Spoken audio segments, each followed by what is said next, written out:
Hey, it's Marcia. I don't know where Danielle is, but I need someone to change the YouTube stream video link, hyperlink on the website. Alright, can you go, and change it to, if you open up the P drive and I put the hyperlink under today's PowerPoint presentation folder, do you know how to get there? So if you go to P and then, agency presentations, and then go to 2025 presentations, and then 2025-06, and then look for business community rural.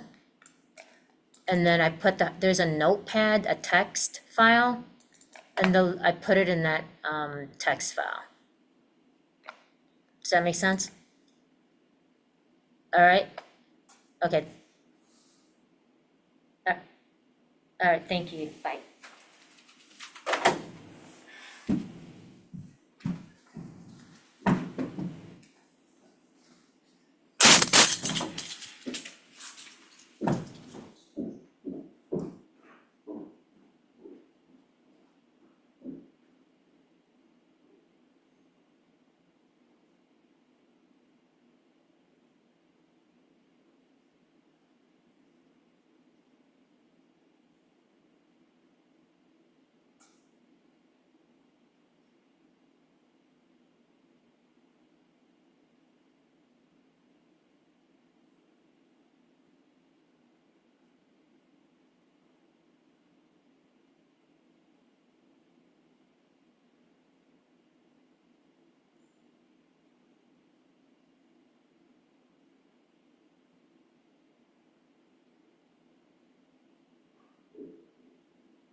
Steph is on her way up here, but she said that the link that you gave her it worked, but she could hear you typing and stuff. She could hear somebody doing something. Okay, She'll explain it more. that's fine. Oh, Seth, I'm sorry. Oh.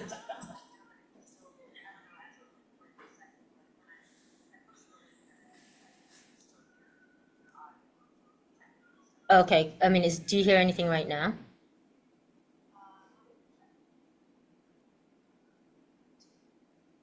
Here.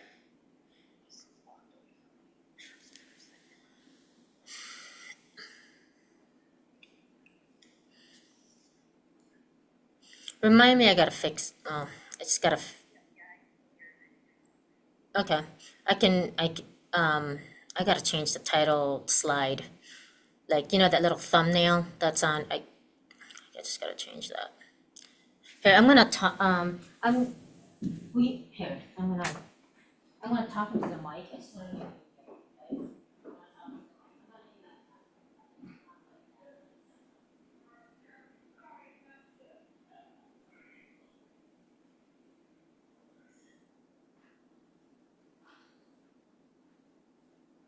Check 1 2 1 2. Check check.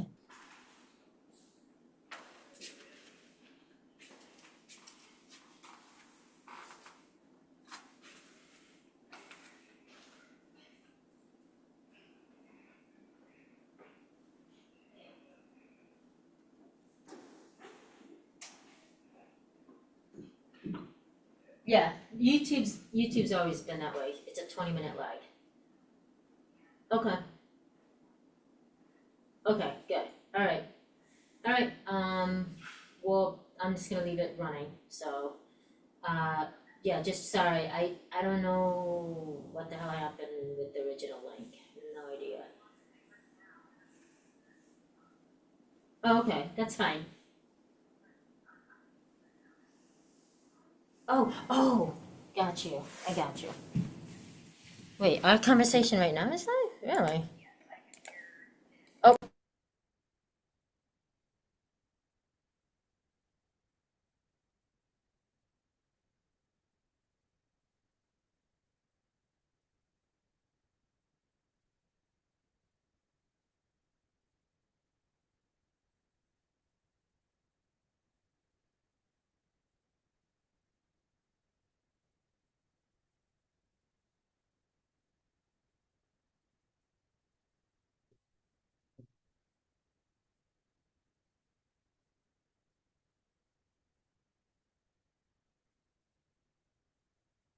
Hello? 1 2 1 2.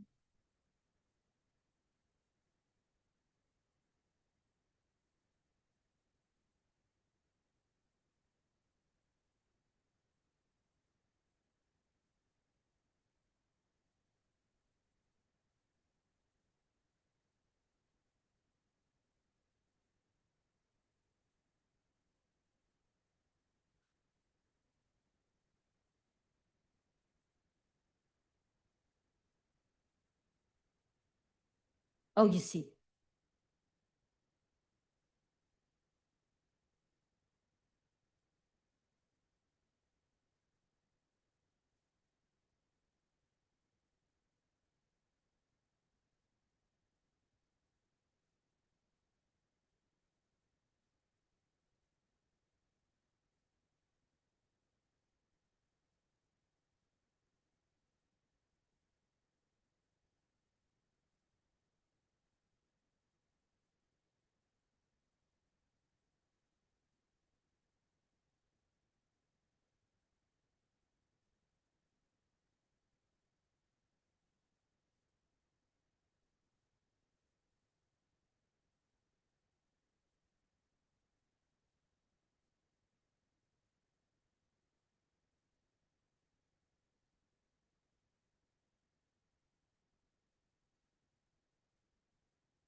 Check check. Mic check.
or whatever.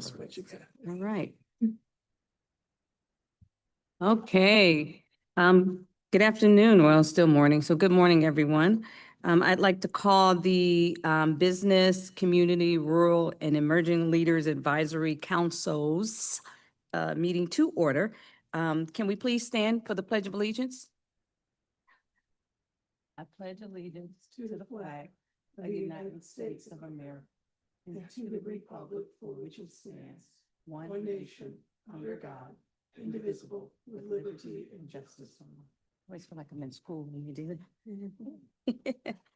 All right. In compliance with notification requirements of Ohio's open meeting law, notice of this meeting has been publicly posted and major public media has been notified. NOACA conducts its meetings according to Robert's Rules of Order. Actions during the meeting will be taken by a voice vote. If any member feels the need to abstain from any vote due to a conflict of interest, he or she should state their intention to abstain when the matter is introduced by the chair for presentation for the record. Subsequently, that member shall not participate in any discussion of the matter for which a conflict exists. According to Robert's Rules, absence from a meeting does not require a member to abstain from voting on the minutes. If the member still wishes to abstain, he or she should state their intention for the record. For the benefit of our guests from the public and the recording of this meeting, please be sure to speak into a microphone. The microphones can be turned on and off using the gray button on top of them, and they are on when the light is blue. All right, so the next thing is to approve the meetings of the last minutes, and I believe we only have quorum for one.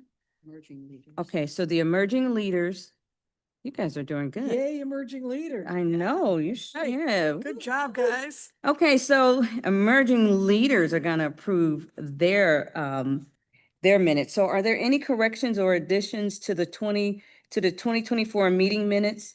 And if not, may I have a motion from an emerging leader member? I move to approve the minutes. Okay, great. Grafton Is will there a second. I second. Okay, awesome. So it's approved and seconded. All in favor from the emerging leaders to approve your advisory council, say aye. Aye. All right, thank you. And I'm going to pause because our fearless leader is in the house and I'm going to happily relinquish this seat back to her so I could go back to just being in the audience and doing nothing. Hi there, Madam Chair. We just started. Madam Chair celebrated her birthday not too long ago. Yes, you did. Hello. My apologies, everyone. I was at the Federal Reserve Policy Summit and it took me a little while to get out. But hope everyone's doing well Yeah. What's and the summit? outstanding, Great. outstanding. Really well done this year. Good. Yes. And I spoke yesterday, so. Wonderful. All right. So looking at where we are in the agenda, Okay. just approve minutes. Jeff Fleesman just walked in, so we have a quorum for CAC. Okay. All right. So it looks like we now have a quorum for the Community Advisory Council. Yeah. Yes. Community We're Advisory making Council. progress. Is this all the councils now, or do we have any more that need a quorum for minute approval? Yeah, two more. Two more. All right. Well, with this one, are there any corrections to the meeting minutes? Seeing none, can I have a motion to approve? So moved. We had Mary and a second. Oh, Mary is back. what? Mary, she's on the back, so we need someone like Jeff Fleesman or Liz Child. Okay, so we need someone who is on Or this Morgan. council. Morgan, thank you. So that was the second? All right, all in favor? Aye. Any opposed? The motion is approved. And the next is the Rural Advisory Council. Do we have a quorum for the Rural Advisory Council? We do not, so we will move on to the next agenda item and hopefully we'll be able to approve that the next time. And now we have the Emerging Leaders Advisory Council. Yeah, We already approved that. That's fantastic. And so now we can move on to public agenda items. Has anyone signed in to speak today? No one has. Since there are none, we will move on to the next item. And we will move on to the chair's report. And Director Galucci, do you have a executive director's report you would want to provide? Whoops, the only thing I have to provide today is to acknowledge that we have new sound equipment in the boardroom, so we can all hear you better, you can hear us better, and the folks in the back can hear all of us.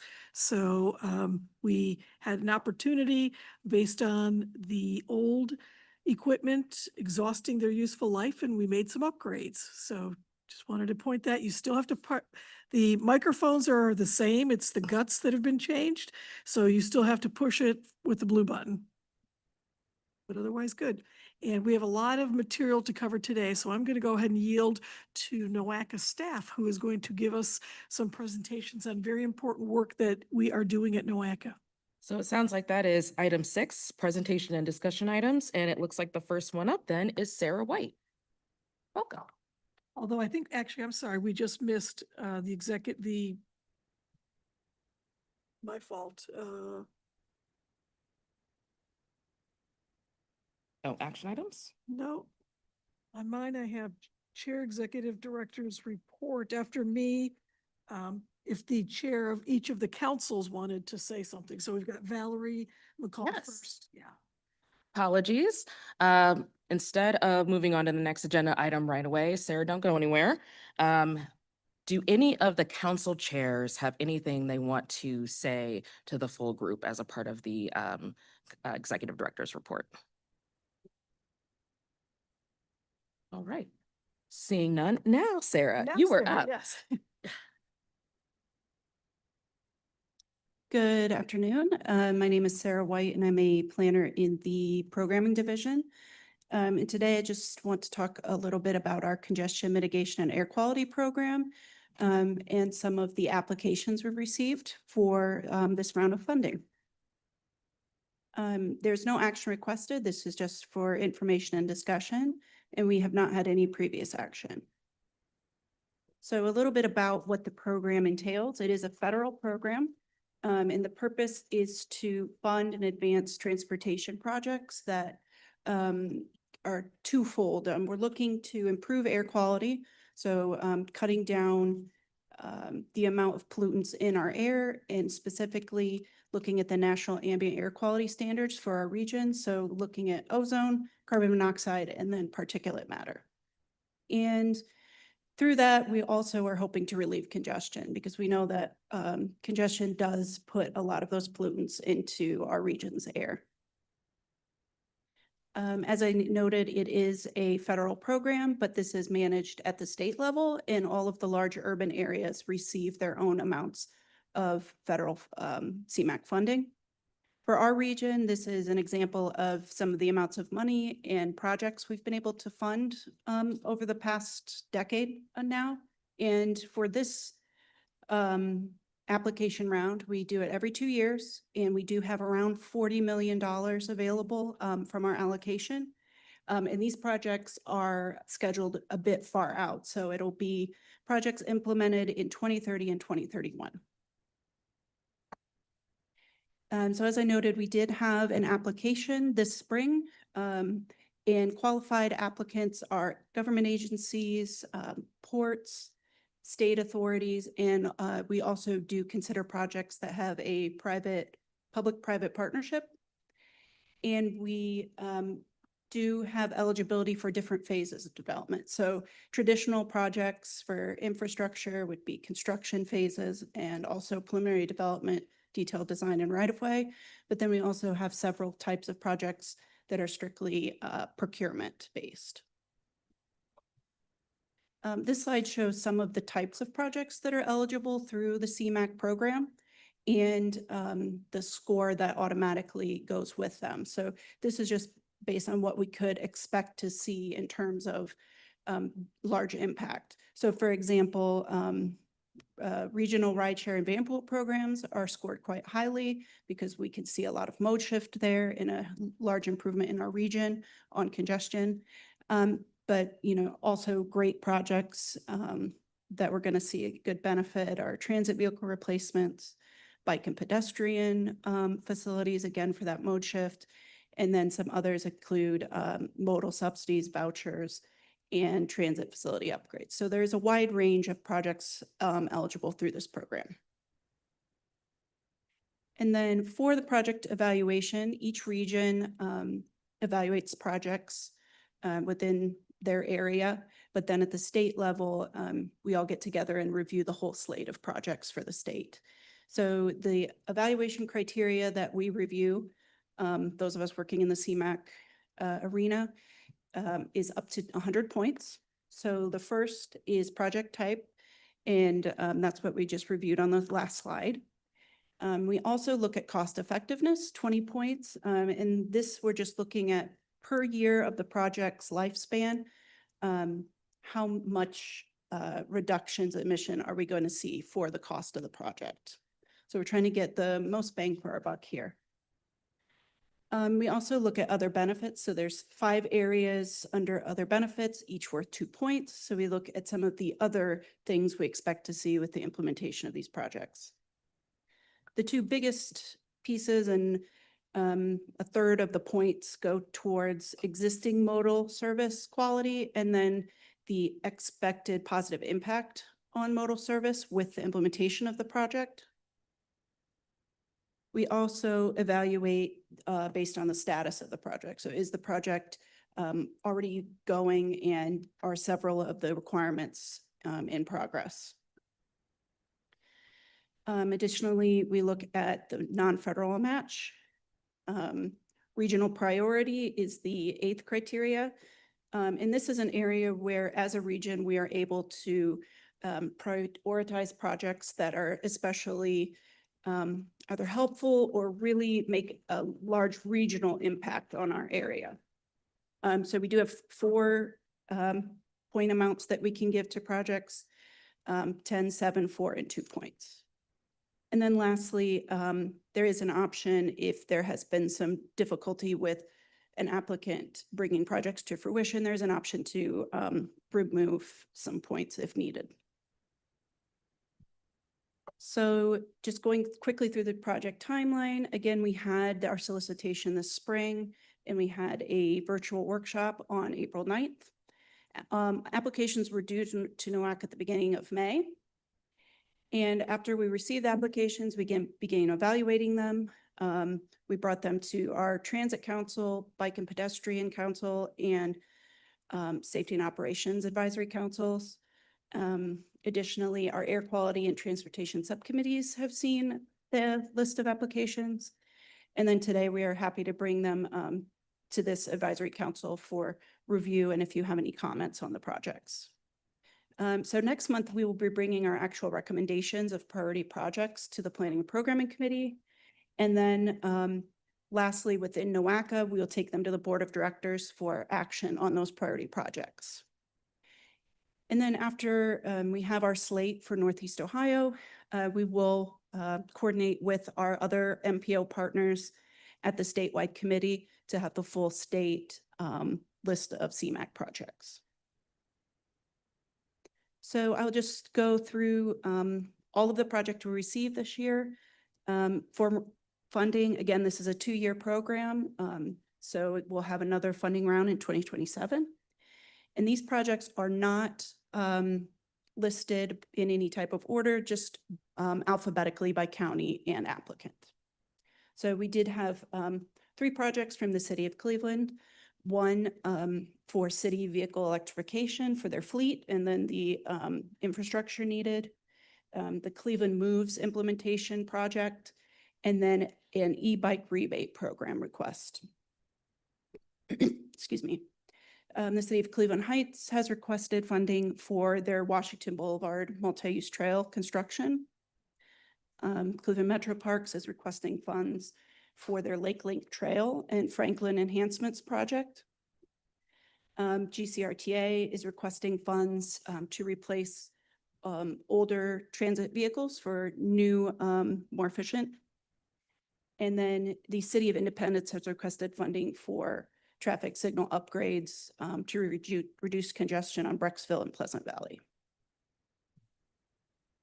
We also have an application from ODOT for a 90 westbound smart lane. And we do have two projects from Lake Tran. And again, these are for replacement vehicles, both for their commuter service from Lake County into Cuyahoga County, and then their dial-a-ride paratransit vehicles. The city of Mentor is requesting traffic management improvements, mainly signal upgrades. And the city of Painesville is also requesting signal upgrades for their community. Lorain County Transit is requesting vehicle replacements as part of their fleet management. And then lastly, the city of Lorain is requesting funds for traffic detection and also a bridge notification system for one of their bridges downtown. So in total, the request this round is $57 million. So for next steps, the NOACA staff will finish all of our project evaluation and again, make that slate of our recommendations that will be presented to planning and programming for request to put on the board of directors September meeting agenda. And then the final step will be, again, our coordination with our other partners at OARC, and then final approval by the OARC executive directors. And that's all I have. If anyone has questions about the program or any specific projects, I'm happy to answer. Does anyone have any questions? I know I have a few, but we're gonna start with Andrew first. Hi, thank you, Madam Chair, and thank you for the presentation. I had a comment question and then another actual question. So I noticed that in the projects, like we're allowed about 40 million, and then the total amount requested is 57 million. I noticed that the RTA is requesting over half of that, the allocated funds, 24 million. So my comment is, if it would be kind of just like, I just want the staff and the board, I know they'll make their decisions and I know you have the rubric, but just to consider the ROI in terms of like how many people are going to be like using, I guess, the projects, which I think isn't baked into the emissions target.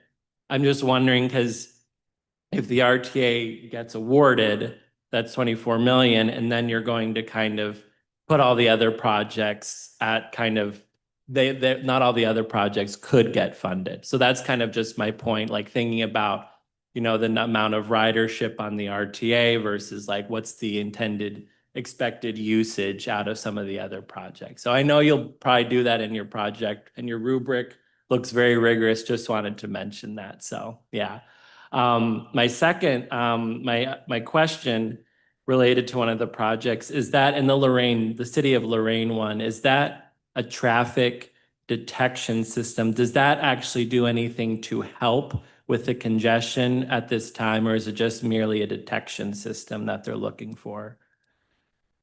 So the City of Lorain's project is twofold. The detection is a piece that goes along with their traditional traffic lights. It would include improvement that would allow them to monitor traffic and improve or change lights as needed in certain circumstances. Also to gather a lot of data about wait times and congestion, et cetera. The other piece, though, is for the bridge, and that would specifically be to implement a signage and also information system so that when the bridge does need to rise for vessels, cars can find other ways of getting around so we don't have long waiting times. Okay, great, thank you. And I think, yeah, what you said about the detection system is good, because even though it's just detective, that could be like, tell like someone, hey, change the lights now, there's congestion. So, okay. And I know it'll be used for further things in the future for like analysis and any specific recommendations, but yeah, okay, that was it. Thank you so much. Are there any other questions? Oh, yes. And welcome back. I know you were in Finland and Spain for a minute. Yes, just like you were last year. Yes. So thank you so much for the presentation. So my questions, well, related to yours, I think, was, so the idea of, the funding of RTA, being quite a bit. I know that in the details, it says it's replacing 58 CNG buses with newer buses. So I just didn't know if in prior project cycles, in order to be able to fund more projects, you look at the application and say, okay, instead of 58, it'll be 38, so it's still like effectively replacing maybe high use transit buses that are like, we know that a lot of people are using, and still like, allowing for that service to happen. That was just like a comment / question. So I might let you respond to that first before I keep talking. Sure, and definitely, we do consider partial awards, both depending on the amount of funds we have to distribute and also the score of the application. And a piece of that score does look at the cost effectiveness. So, how much are we going to have in emissions reductions, and who will be using it, and how many cars will that get off the road? Awesome, thank you. And my other question was, so I noticed for a lot of I think the heavier duty vehicles like the buses or transit vans, that they're diesel or still gas-based, and these projects are anticipated to be awarded or used in 2030, I believe. So just given the increase in like electric vehicle or transit options, I just wasn't sure if, I understand not asking like a county or a city to fully switch to electric. I mean, that is a little crazy, but to suggest like 1 or 2 lines be considered like pilot projects, where maybe instead of, you replace 80% of the fleet with obviously a more efficient fuel-based vehicle, but then 2 of those lines, for instance, are deploying an electric vehicle technology that like the city or the county can evaluate, just because there's a lot of resources and funding opportunities still, I think, related to that. So that was just a general question, if NOAC or the state gives advice on just like piloting electric vehicle infrastructure, transit deployment for these projects. I wouldn't say the state necessarily gives us advice on it. Electric vehicles are certainly eligible under CMAQ. And we do have one of our applicants that is part of their request is for some electric vehicles. I would say in terms of trends, I could see more applicants requesting that in the future. I think just this round, our applicants didn't necessarily, but I do know, for example, that Lake Tran does have some electric buses, and we have some alternate fuels as well with the propane and the CNG. So I think we could see a wide range of fuel types in the future. Thank you. Valerie? Oh, only knew you were done, right? Yeah. Okay. I'm sorry, I just wanted to actually, because you asked a couple really good questions, so not speaking on behalf of RTA, but what I will say is RTA actually does a really good job of replacing their highly used vehicles on a regular basis. And so most people know they're going through their new train replacement, but also the buses. So a lot of times if they're coming through, those are the ones that they need to get out of the fleet and move forward. But you said something that maybe is for the government affairs section, but I was at the legislative meeting for American Public Transportation Association and attended it was a fly-in to go in and see our members. And we met with both Senator Houston and Senator Moreno. And the first thing Senator Moreno told us was, do not bring me any electric buses. Electric buses bad, don't bring us anything electric. And I point that out because that's very important. Because trickling down to the agencies, while we do have some people doing electrifying their fleet, if we're going to have a situation where we have a senator who's in a very good position because he's on banking and he's on commerce, and he's saying, hey, don't bring me anything electric, I think we need to pay attention to that, and maybe even Grace doing one of NOACA's follow-ups, maybe try to get a better, deeper dive into why that is. But I just wanted to point that out. Are there any other questions? Yes, Lo? Lou, I'm only short, not low, sorry. My apologies. I would like to respond to that particular concern. Yes, by looking at the numbers right now, GCRTA's project taking most of the funding. I definitely agree with you on that. However, if you look at riders' point of view, public people, I mean, community members' point of view, GCRTA unfortunately is the one having the variety of needs to meet.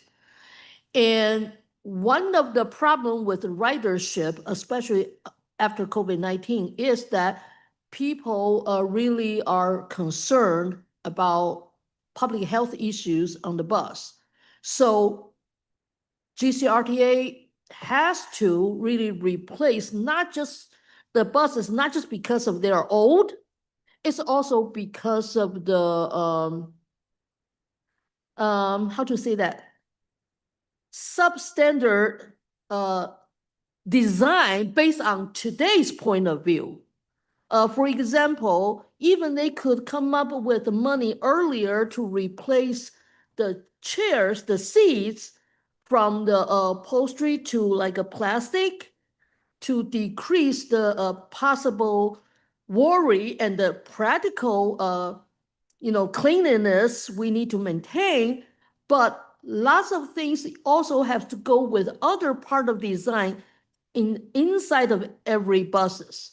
So that really makes them have to take the step to actually purchase a better designed buses, not mechanically, but also interiorly to fit riders and general public's point of view of today's public safety and public health concerns. So I hope that other counties actually can step up as well if your constituents also have the same concern.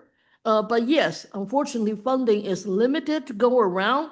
But of course, we will try to manage the whole thing so every county will have its own fair share of time and terms to replace the vehicles which publics really consider not as good as past. Thank you. Right. Are there more questions? Yes. I'm saving mine for the end. Don't worry.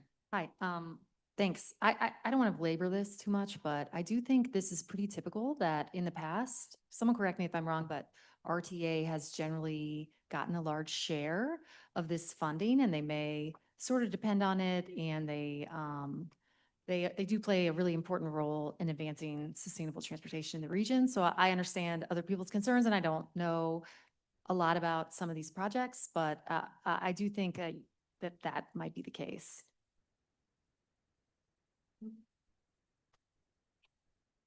Okay.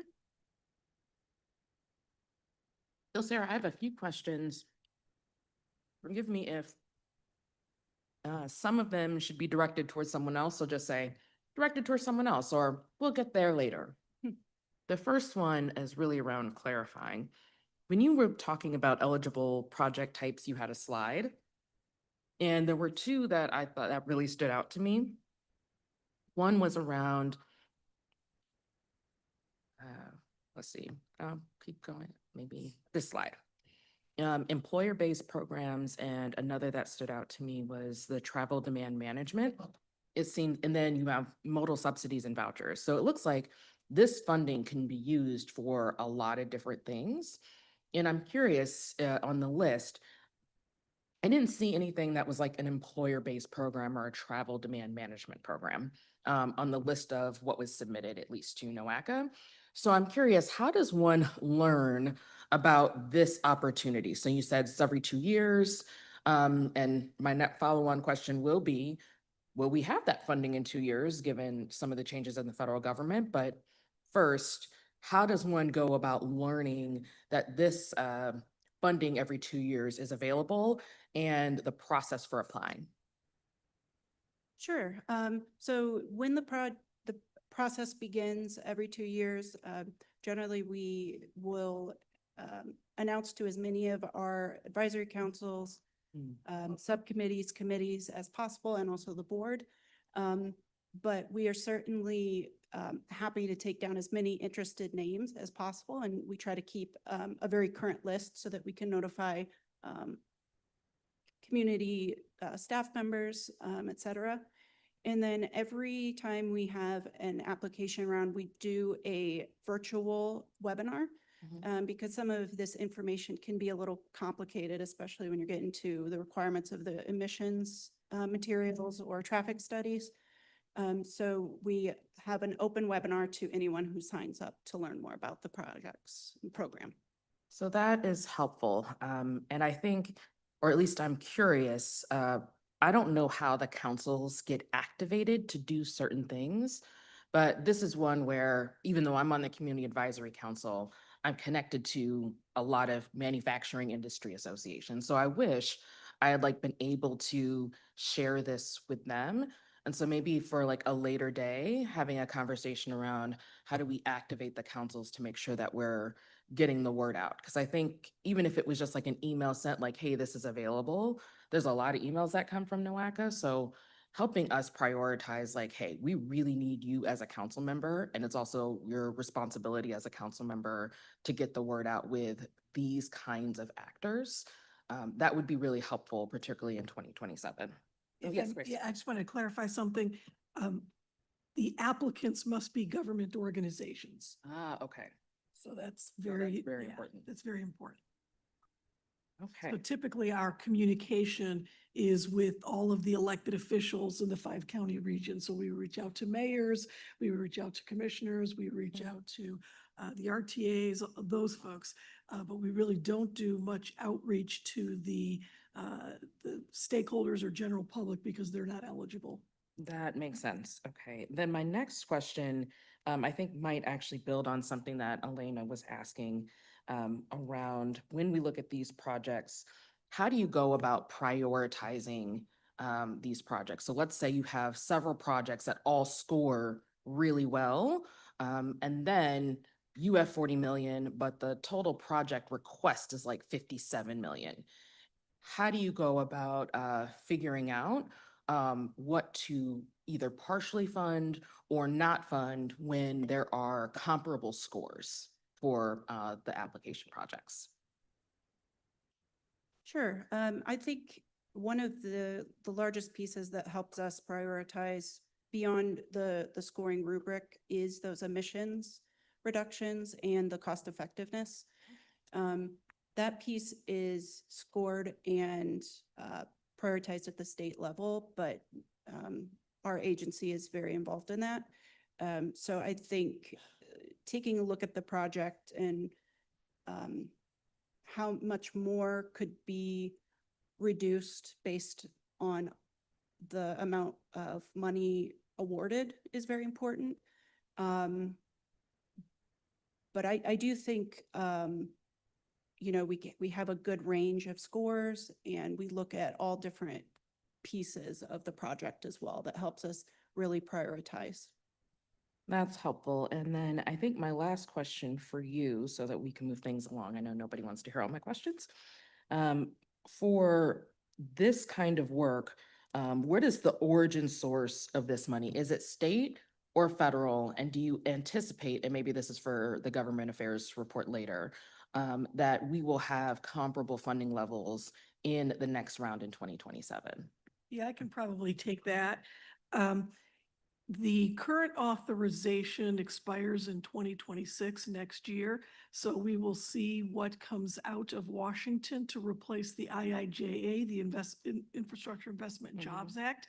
So we really don't know, but I can say that over time, the funding, regardless of administrations, has been generally consistent. So I don't think we need to necessarily concern ourselves with funding of our core programs. You never know, Congress could remove the entire program if they so desired, but that's kind of where we are. We're watching, we are participating in industry discussions on the reauthorization of the transportation law. We are putting forth what our priorities are. So we are actively engaged in influencing the outcome. Okay, that's helpful. Thank you. And I do have one, not a question, but if we can go to the slide where there are projects. There are a couple of projects that I would like to get some feedback from the committee. They're not normal projects that we've received in the past. I just wanted to kind of, I don't know if I see it. I don't know if I don't see it on this page. Oops. Here we go. Yeah, so city vehicle electrification. So what we're talking about here are vehicles that are not transit, but they're heavy duty vehicles, they're fleet vehicles. In particular, here we are looking at funding garbage trucks.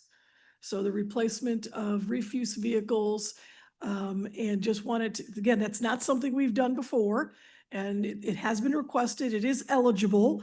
It scores relatively good because now initially when the request came in, they had multiple fleet vehicles, like even a fire truck on there. Fire truck obviously is not going to score that very high because it never really gets out there in the first place. And so if it's not out there polluting, then it can't be out there, a new one can't be out there making such of a difference. Garbage trucks, as you know, they run every day.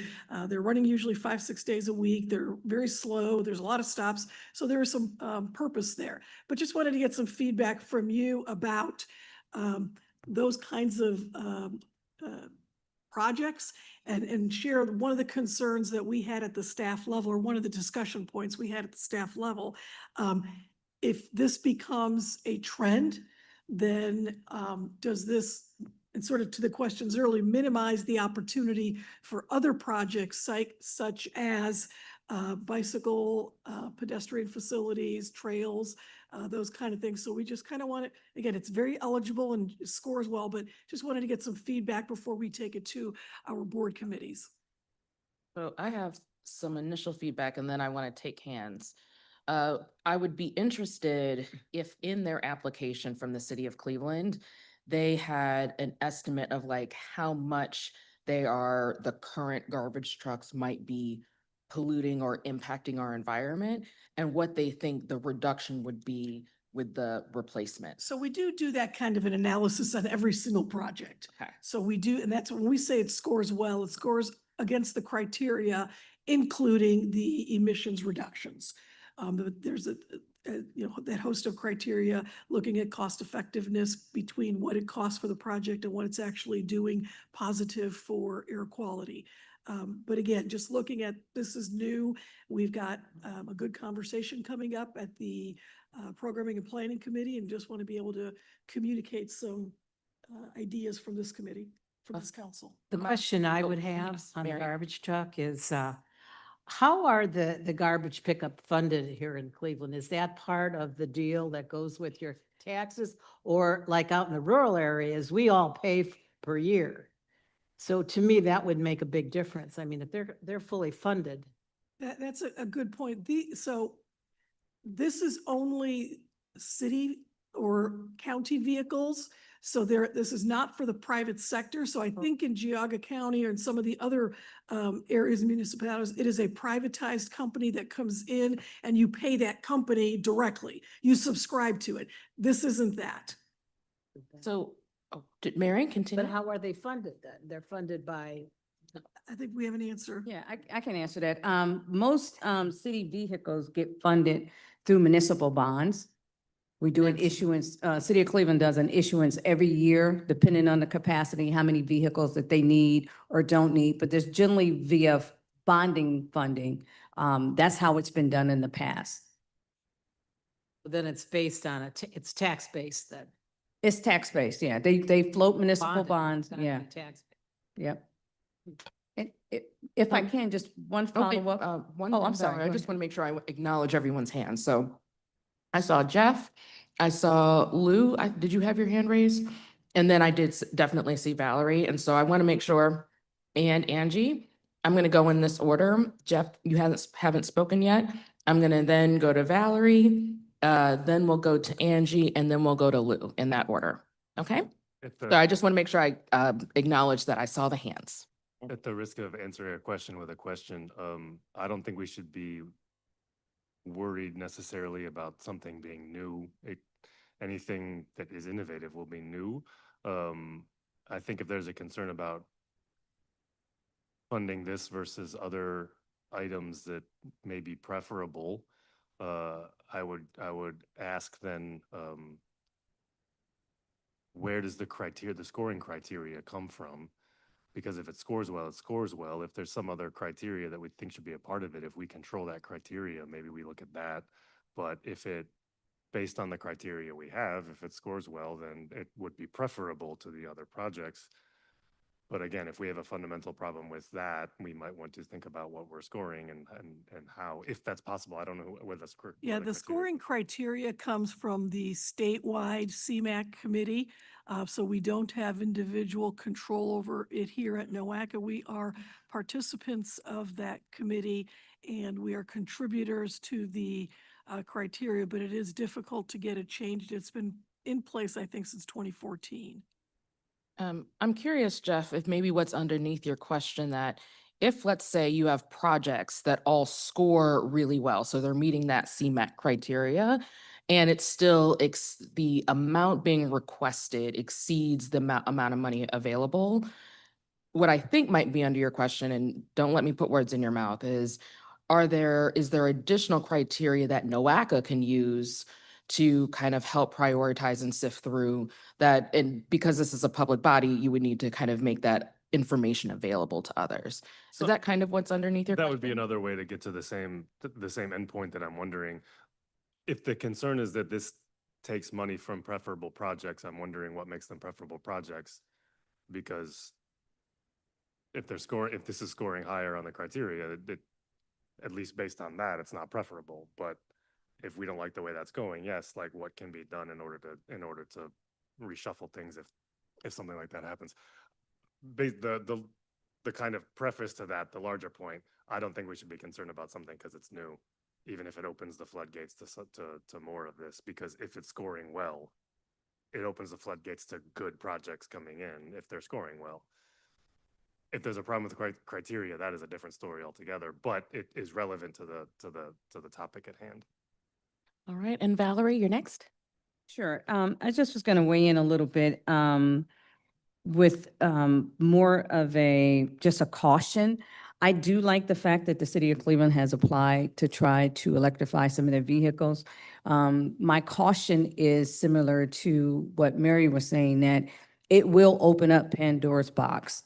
And this is it's not the same issue, but DOPWIC funding, we had a lot of municipalities would apply for that for water treatment plants, and that became an issue. Everybody started applying for it. And so I would caution that because most municipalities do go out for bonding for their vehicles, this is only a few of the fleet, and the fleet is enormous. And so I would just caution.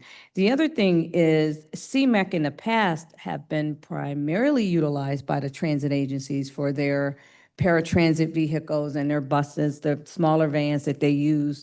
And it's a funding source that they can come to when they can't get it through the competitive process at the FTA. And so I just think it's something we want to be mindful of, the original uses of CMAQ and what it should be utilized for.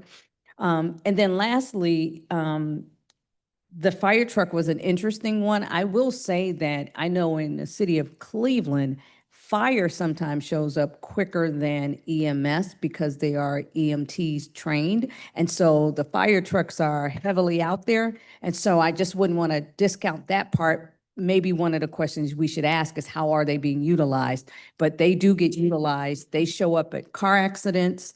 And then they show up for, 911 calls for emergencies. Fire generally is always there faster. But yeah, I think it's good. I think maybe before this gets finalized, maybe at one of our meetings, spend some time and maybe we could talk about the history of CMAQ and why it's important. Also, I think of like the Senior Connect that provide transportation for some seniors that that may or may not be eligible or can't get on paratransit or may feel paratransit is moving too slowly, utilize some of these funds, one of these pots we're talking about today. So I just think it would be mindful to just remind us what CMAQ is for and what we utilized it for in the past. Great, thank you.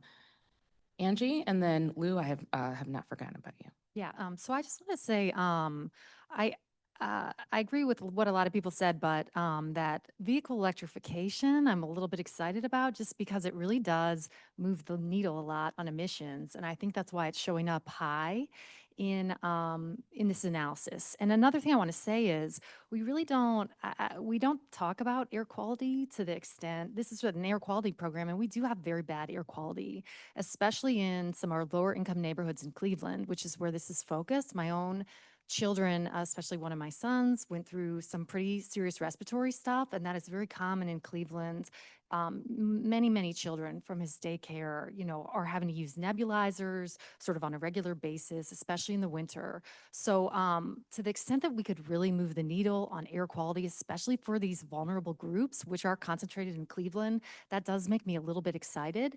And one thing I think that will happen with vehicle electrification is there is sort of a steep learning curve, and that's why you see them needing to be subsidized pretty heavily at the beginning. But hopefully, in the short term, they'll become more cost effective and maybe even lead to savings for cities, for taxpayers. And but I do think there will be a learning curve, and it's exciting that the city of Cleveland is even considering it. Right, Lou? Hi. I know this whole thing is here for us to learn. It's based on air quality issues, but actually it does connect to some other issues. For example, if we really want to have a good air quality, doesn't matter in rural area or metropolitan areas, all the vehicles we know running in our areas should all be looked at.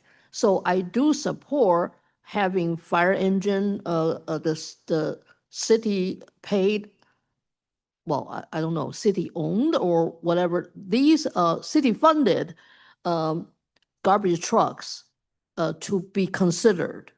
Especially right now, you look at the temperature we have this week. For all the garbage outside, even on Superior Avenue, all those garbage cans, if they don't get collected, those garbage in the garbage can ruin air quality too. From a ordinary community member's point of view, they do not understand how we do calculations, how we go by the formula, all these administrative stuff, okay? But if we really don't have a good air quality for public health, these should be considered. However, the e-bike rebate program, even e-bike or the dockless powered scooter, all those things would not really pollute the air, but they do bring in public safety issue. Now, if we are talking about e-bike rebate for people purchasing an e-bike for their own personal use for long term, great. Sustainability is taken care of, air quality taken care of. Energy conservation, you're not putting fossil fuels in there, good. But the problem is the rental ones. People use them anywhere, and they even run on sidewalks to bring potential harm to pure pedestrians like myself lots of time, and they dump them anywhere. So that's a public safety issue. We probably should, when these kind of programs they apply, probably we should ask them more questions to see if they actually fit our purpose to have a good air quality, improve it, and also public safety issue. Thank you. Thank you, Andrew. Oh, and Valerie, you're next. Hi, so thank you again, Madam Chair. I had a question. I just wanted to clarify my understanding, and then I had a comment. So when you said both, Ms. Galucci and Ms. McCall, you mentioned that that would open the floodgates, or there's the concern about in the future. Can you clarify what you mean by that? Because my understanding is that if we grant this request now, there could be a situation where they're requesting 10 million next year or next round. I think I'm just trying to understand. Yeah. from our perspective, when I say concerned, we're just looking at it as bringing it to the committee and looking at what the future might look like for a program that traditionally was more transportation-based and could end up becoming really a fleet replacement program. And that's just again, they're all eligible uses. It's just a different program. And what I'm hearing from this committee, which is very positive, is that you're not as concerned about that. You're more concerned about the actual impact of the project on the program, on the air quality, which is what the program is intended for, but nevertheless, think about what the impacts might be. But I'm hearing more positive than I am negative. And Valerie? Just to answer for your specific question, my concern is, and it could be mitigated, right? Because there could be a set aside for these type of programs, but I do caution, these are not transportation projects. They are municipal projects. So for like at City of Cleveland, there's a fee for trash pickup. So this stuff is being paid for by the taxpayers already, just using that as an example. I'm glad that they're doing it. I am excited about that part. I would just caution that we're either going to go into, because think about all the elected officials that actually sit on the board of NOACA saying, oh, okay, let us all apply for this. You'll look up and you'll be inundated with municipal. Because if you think about municipal, there's the garbage trucks today, which the worst thing on the garbage trucks, in my opinion, is the garbage itself. I wish we could do something about that. You ever been behind a trash can? And then you get into other vehicles like Grace was mentioning, fire, EMS, police. If you're really bored, look up the City of Cleveland's budget book, go in there and look up vehicles and it'll tell you how much gets spent on that every year. So this amount is a very, very small amount, but again, it could open up Pandora's box. And actually, that's a good point that in the Transportation Subcommittee meeting last week, one of the members did ask, sort of like they were not familiar with that particular use. And did everyone get a chance to know about this? And they're the only applicant on this. And so, yes, once you open this up, there is a good chance that the program will shift from what it was. And again, that's not a bad thing necessarily if it's serving the purpose of the program, but just wanted to gauge what people's thoughts are. Sometimes new things are good. Sometimes they're just a little bit hard to understand or accept. But nevertheless, this is how progress is made. I have a few things, if you don't mind, there's Yeah, a few go. things I'm hoping you can consider. The first is, if you were to go down this road, and I'm agnostic to whether you do or not, if you did in supporting this, the city vehicle electrification, which is the replacement, because of actually the point that I think Valerie is like making of, if there's already a funding source for this kind of activity, I would, and I hate as a grant maker is like so mad when someone puts a lot of strings attached to money, but I would think of this as a pilot or have some sort of evaluation tied to it. Because what you want to be able to do maybe is demonstrate that if municipalities used or figured out a way to use bonding to do comparable work, and it might have X impact on your community because vehicles like, garbage trucks are being used every day, then I think you're creating a case for, hey, you might want to think about using this other funding source to do those things. So I think if you're not treating it like like a pilot or a demonstration project, then you potentially open yourself up for these floodgates. The second thing I would think about is, we know that federal funding, which, whether it's formula funding going to the state, there is zero interest from this federal government in doing anything around alternative fuels or anything good from the environment. And so when I look at these projects, one way, or if I were to think of a criteria, of these projects with funding needing to be reauthorized after 2026, what definitely won't get funded if there's a 2027 round? So like because it's possible that maybe the criteria changes or they put parameters on dollars that, that we're not used to. And so that's something to consider, that this might be the only opportunity for that particular project to maybe even get this money, because it may not come again in this political environment. And then the next thing I would ask, and this is like, forgive my ignorance, when I think about the use of energy. So like, I'm sure everyone's been in a building this week where there was an outage, the electricity went off, the air conditioning went off. And I also know like data centers in particular, which we know that data centers are in Ohio, coming to Ohio, use up a lot of energy. And so I'm curious if this kind of investment philosophically, so not just in this example, but overall around investing in electrification, are we thinking about how, what its impact is on our grid? And so even if it might be uh, good for public health or good for the environment, is there going to be some sort of like domino effect where we're going to be hurting ourselves in another area? And it doesn't mean that we shouldn't do it. It just means when we make a decision like that, are we making that decision with our eyes wide open that like, yes, we're doing something really good over here.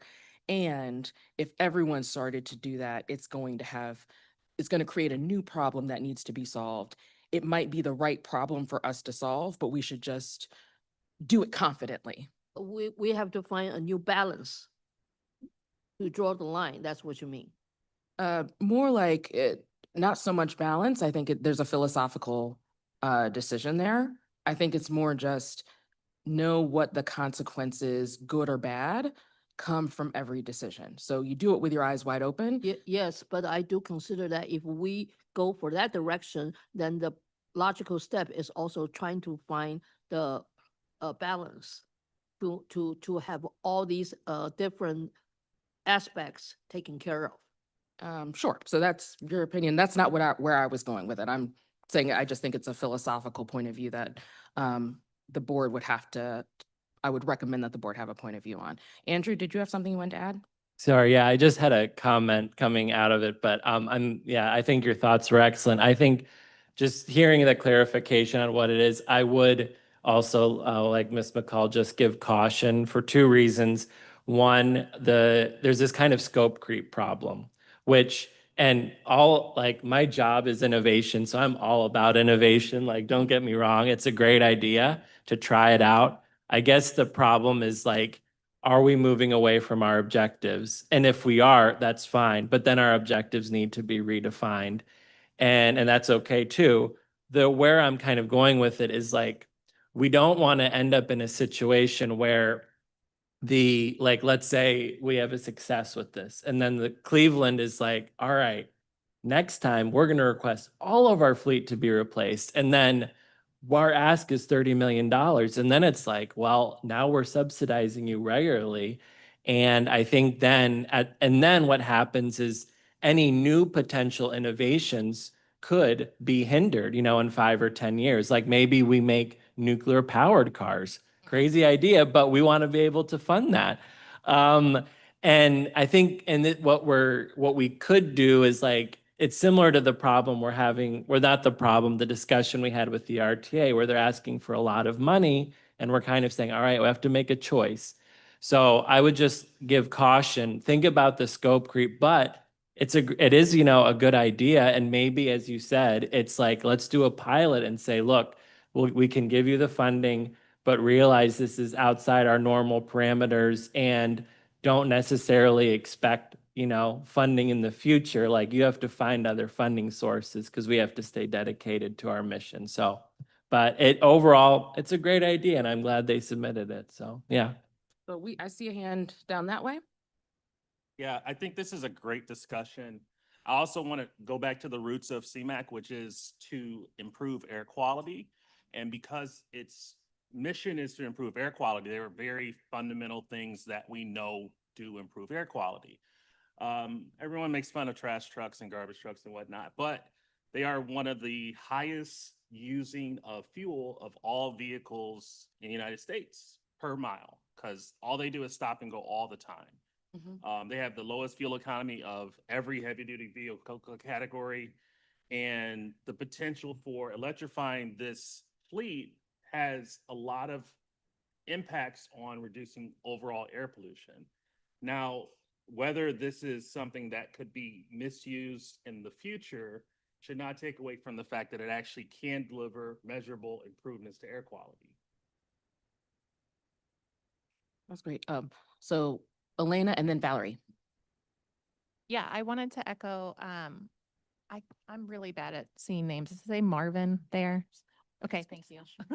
It's, because I think, with heavy duty vehicles, oftentimes they're idling. I think that's what we're talking about here. The reason electric vehicles like have better emissions and a better life cycle overall is when they idle, they create no tailpipe emissions.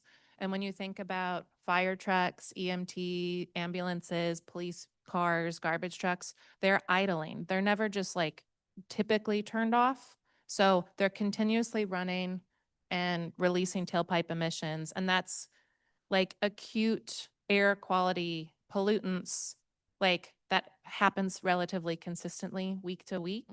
So I feel like in terms of this opening up, the floodgates as we were talking about before, I think it'll show in the criteria. So if a city comes and wants to replace their whole fleet, lower usage vehicles are not going to show great emissions reductions, like a building inspector vehicle, like other types of city vehicles that just aren't used as much, right? I think it'll show in the criteria NOACA's already established.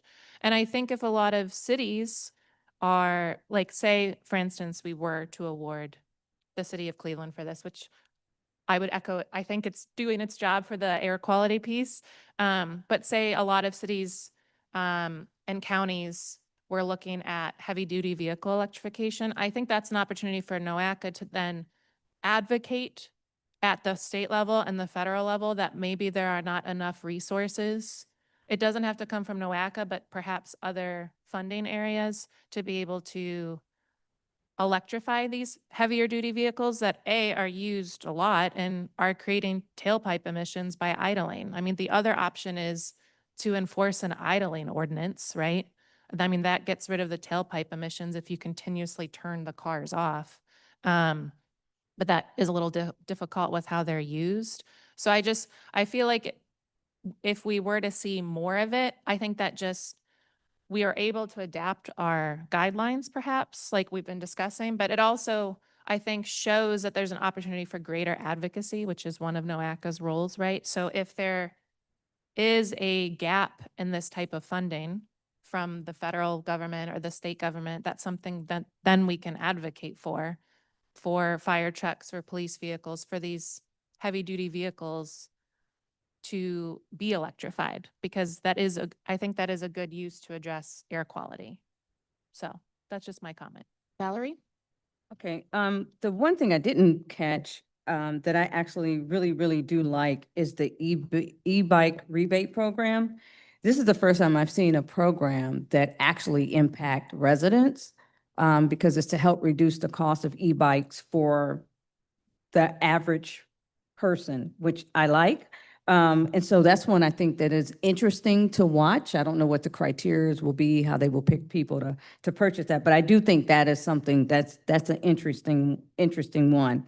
I want to say something about RTA too, because I know a lot of times whenever RTA comes through, they look like the giant in the room. They're the largest transit agency in the state of Ohio.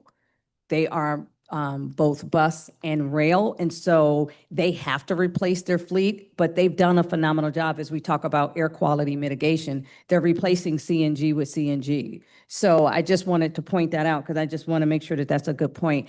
And again, I just want to restate again, I love that the city of Cleveland has been moving towards electric vehicles for a while now. We have electric charging stations in, most of our facilities. And so they've really done a phenomenal job of really replacing their fleet along the way. We have a non-idling policy for the city of Cleveland. So there's all kind of policies. There's a whole green initiative that got passed a long time ago. So they're following that. Again, I'm not opposed to this. I am cautioning, though, it opens up Pandora's box. But I do think it is good that they're moving towards that. And I just think it's a great process and step to move into. And I'm hoping I can give like maybe the final comment on this before we move on to kind of some of our other presentations. Elena, I think you kind of made the argument for why we should maybe consider funding this particular project. So I always know that like when you want to do advocacy, you have to, we know advocacy, you lead with the story, but you want to be credible too, and you need evidence to be credible to back up your story. And so if we were to go down this road, I would have strings attached to make sure that we're accurately looking at the impact. And so this is even before you make a final decision. I would like have a follow-up conversation to say, how will you know that replacement of or the electrification of your garbage trucks will make a measurable difference in air quality? And that would actually be a determining factor for me on whether I would want to fund this. Because if the answer is like, no, we don't know how to track that, then you really are opening up the floodgates. And it's just like, either you want to do it or you don't, and you're going to figure out as a municipality how to prioritize that. But if it's just like, no, this will make a measurable difference in air quality, and you're able to track that, then being able to go to the state or federal level and say, hey, we tried this pilot and this is its impact. Imagine if we were able to have a line item that could fund more of this kind of activity. So for me, you kind of made a really good argument. Hopefully I'm not misrepresenting what you said. All right. Oh, so one more and then we'll move on. Yes. To mention one thing, when I look out on the roads, I don't see a lot of garbage trucks and fire engines. What I see are a lot of construction trucks. I see a lot of oil haulers. And I see a lot of cars. And when I compare, when I'm just looking at my one community, the fire trucks and the garbage trucks are minimal compared to the construction vehicles. Minimal. I watch trucks going by with loads of trees that are so huge, you think, oh my God, they're going to come at me and it's all over with.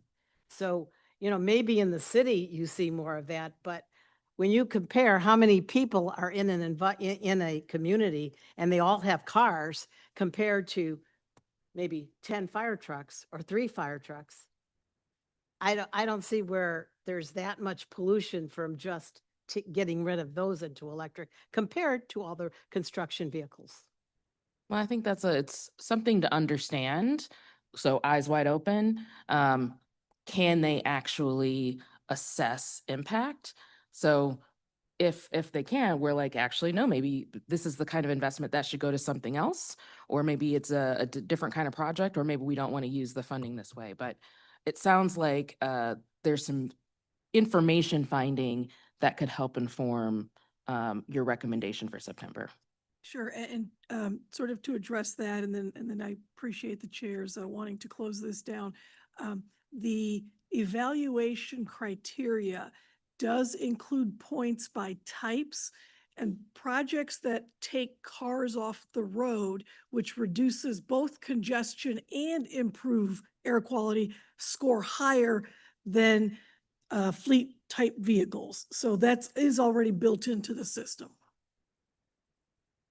All right. Well, we had a really good discussion, Sarah. I mean, you just catalyzed a lot going right here. So I think we can release you so we can move on to our next presentation, which I believe is the FY or our fiscal year 2025 enhanced mobility of seniors and individuals with disabilities.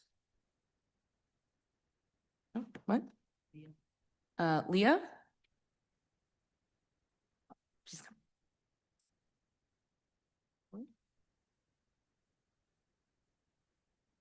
Hello, my name is Leah. I'm a planner here at NOACA in the programming division, along with Sarah. I'm going to be going over the applications that we received for our enhanced mobility of seniors and individuals with disabilities, or Section 5310 program. No action is requested, just for information and input. And then previously, we did present this to Transit Council and Transportation Subcommittee. Just a quick background on the program itself. It provides capital grants for transportation providers of specialized populations, public transit agencies, municipalities, private nonprofits, and for-profit companies. All of those can apply. Our apportionment this round is $5,256,033. We typically reserve 10% for NOACA administration. And then if we have any carryover from previous rounds, which we did have 150, so we add that in. So total funds to be programmed for these projects is about 4.8 million. We opened the application round on Valentine's Day, February 14th, and applications were all due on April 11th. We got 21 requests for funding, 2 from our transit agencies, GCRTA and Lake Tran, and 19 competitive application requests. So total requested funds is $6.95 million. So the program timeline, as I mentioned, we opened the application round in February. In March, we had our webinar. As Sarah mentioned, we always have a webinar for our programs. And then April 11th, the applications were due. And then we presented to Transit Council and Transportation Subcommittee. Now we're presenting to you, and then we'll take it to planning and programming. So these are the transit agency requests we received. They both asked for replacement vehicles, and their NOACA request from us, GCRTA is 2.64 million and Lake Tran is 1.2 million. So total transit request is 3.84 million.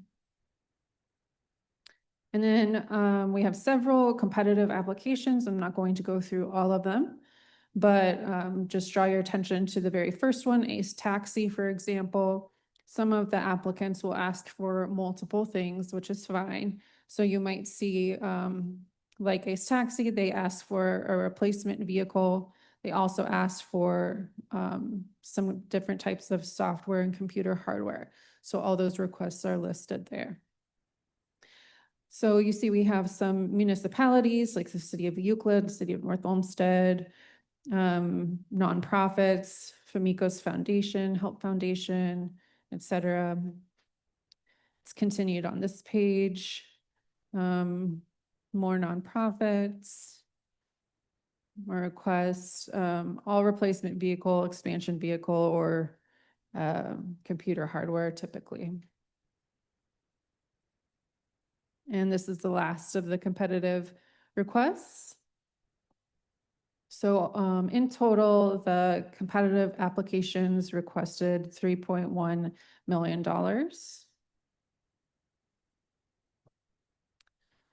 So the financial impacts of this program, the $5.25 million in FTA funds available to the Cleveland urbanized area from federal fiscal years 24 and 25. And this is 24 and 25 because last year in 2024, we did our coordinated plan. So we did not have the application round. So we have a little bigger pot this time. So from fiscal years 24 and 25, of this amount up to $525,603 will be used by NOACA for program administration. And then those carryover funds of $150,000 are currently available with the possibility of any additional carryover dollars to be identified. And then the remaining 4.8 million will be available for transit agencies and the competitive projects. Next steps, staff will finalize the project evaluation that we've been working on and the scoring, and take any input we've received from transit or transportation or this council and bring that to the planning and programming committee. Recommended projects will be presented for approval to the board of directors at the September 12th meeting. And that's it. Any questions? Yeah, I know I have 2 questions and then I want other folks to raise their hands too. And these are maybe more clarifying questions. The first is if you could just go back over like, what is the total pot of funding available? And then it sounds like the the amount, the total amount in request is less than the total funding pot, which means there's either going to be carryover or an opportunity to distribute those funds. I'm hoping that you can clarify if my understanding is correct. Sure, yes, of course. So total available for this round is $5.25 million. So we have is that right, Sarah? Yeah. So we have the 4.8 after we take out the admin funds. And then transit is 3.8 and competitive is 3.1. So that's about 8 million. So we have like a total of 8 million to be distributed in very specific ways, but in the requests that have come in, don't actually equal that amount, which means there is going to be room for, I don't know, if it will be an RFP or something else. Like how will those remaining funds get distributed? Well, we'll probably carry them over to next year. I don't know, Grace.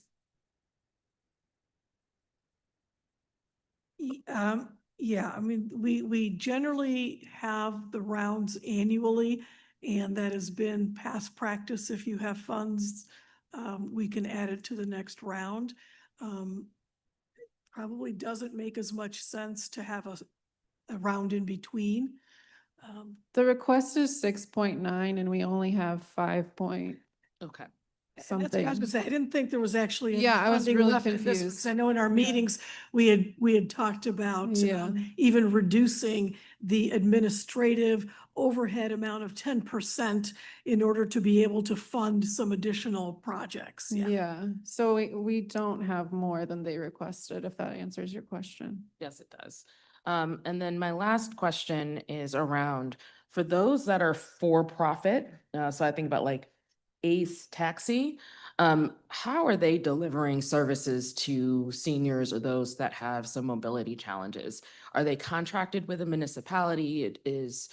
Do residents individually work with them? I mean, it just seems like an unusual request. Like it's not like it sounds like they're asking for targeted funding to provide this service. So I'm curious, what does that kind of request look like from a for-profit?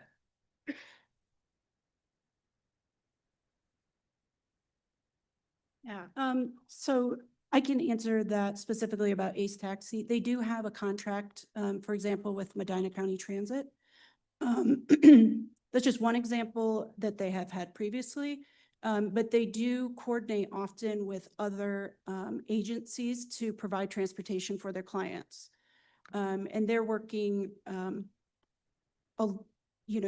to be more on demand and more nimble than some of the other agencies are able to be. So we do recognize that they're filling a need, but they are only one piece of the puzzle, so.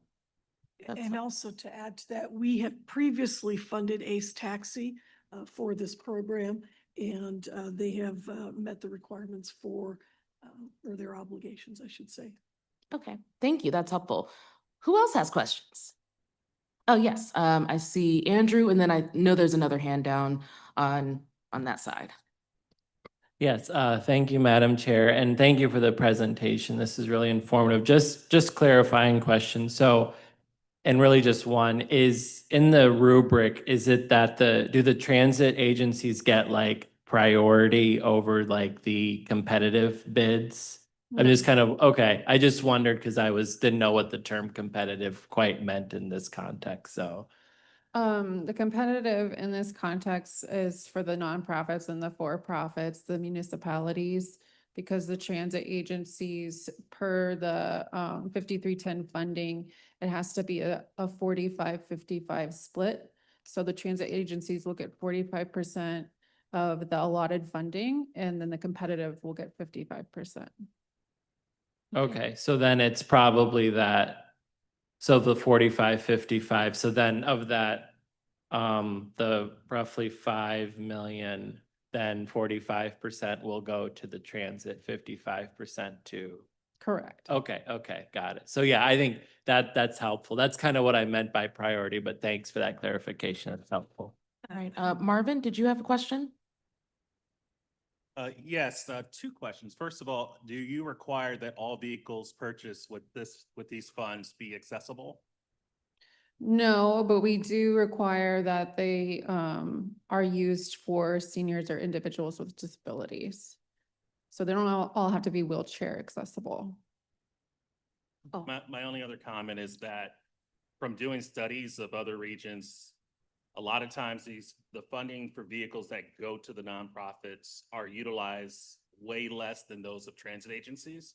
And so I think the law is written to prioritize vehicle usage so that if you're going to give someone a vehicle to use, make sure they're transporting as many people as possible. So that is the reason why they prioritize funding for transit agencies.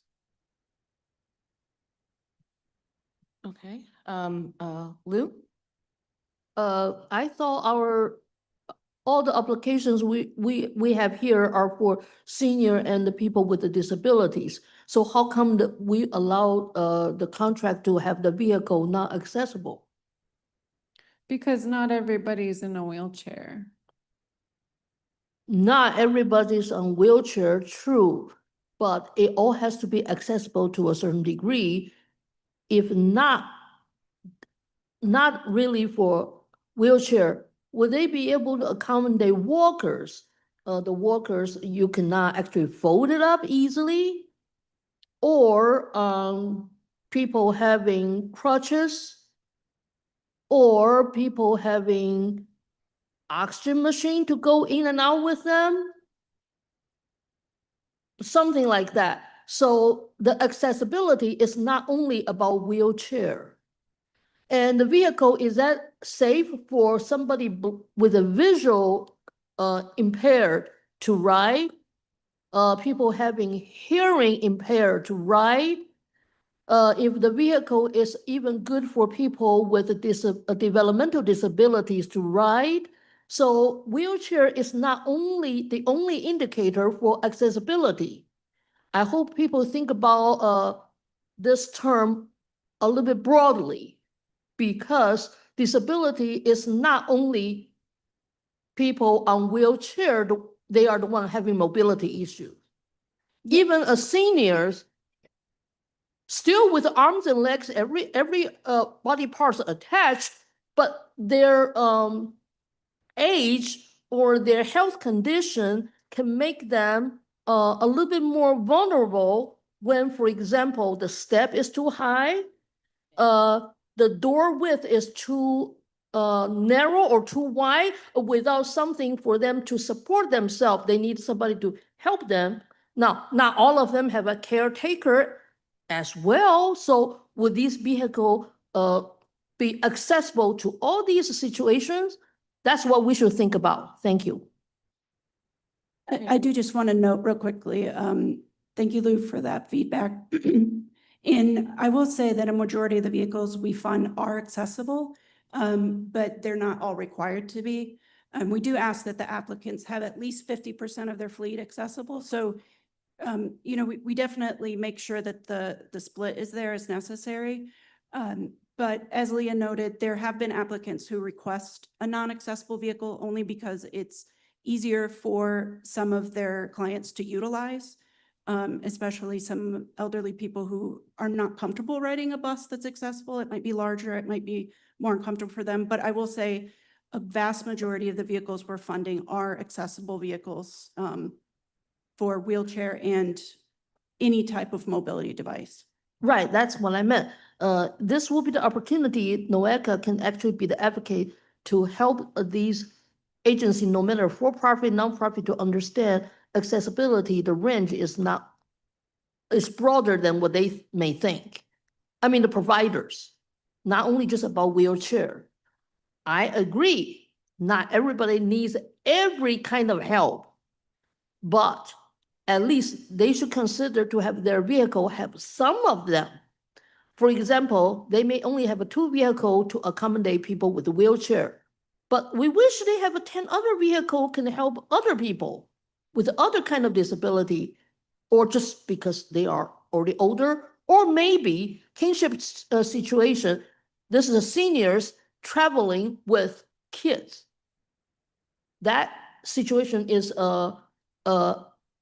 common nowadays, even not just only Cleveland metropolitan areas, you know, so we want the provider to think about accessibility in the wider range broadly. You know, that's what I meant. Thank you. All right. Oh, Elena? I just had a quick question. I was looking back at our March meeting, and we were presented with a regional coordinated public transit human services plan, which was like, I'm just reading the summary, like it's updated every 4 or 5 years, correct? And it, I think, identified potentially, if I remember correctly, because this was a few months ago, a lot of gaps in terms of mobility options for seniors and individuals with disabilities. So I assume that plan, it helps evaluate these applications. That's like part Exactly of the correct. evaluation criteria. Yeah, that Okay. plan is a prerequisite to us being able to open up the round Okay, of gotcha. applications. It helps us to make the determination as to what projects we will fund, as well as it helps in terms of going out and doing outreach in the communities to talk about our program and talk about the needs. Cool. It just helps make the Yep. connection between the Yeah, plan and the it's funding. terrific. That was a great connection. Yes. Yeah, didn't mean to state the obvious, but I'm still new here, so. All right, are there any other questions? Seeing none, we can move on to, I believe, our next agenda item. And that is, let's see, we have someone who is going to speak on our a transit study. Yes, Rob will come to the mic and share about the Regional Metro Parks trail connectivity study and the final report. Thank you. Good afternoon. My name's Rob Woolhorn. I am the planning manager in NOACA's Transportation Planning and Engineering Division. And as was stated, I will be presenting on our final report of the Metro Parks Trails Connectivity Study. No actions requested.